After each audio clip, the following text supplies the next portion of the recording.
Two sacred ribstones, hundreds of years old, were recently returned to the Siksika Nation in Treaty 7 in Alberta. What's the significance of returning these sacred ribstones?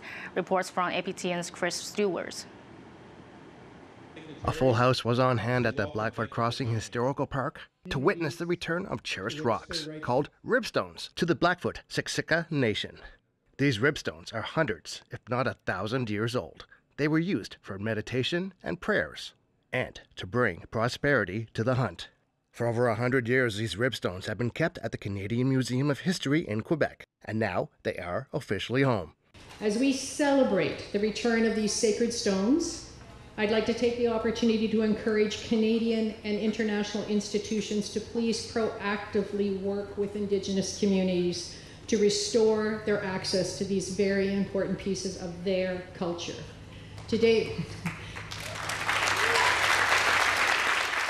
a group of Blackfoot peoples traveled to Ottawa to determine what nation the stones came from. It was identifying who the rocks belonged to. So the elders from Piikani, from Kainai, they were able to identify that the ribstones belonged to Siksika people.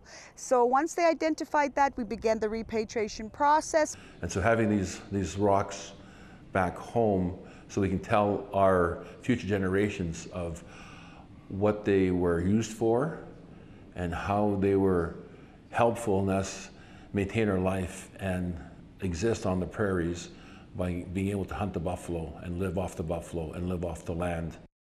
It's not the first artifact to be returned.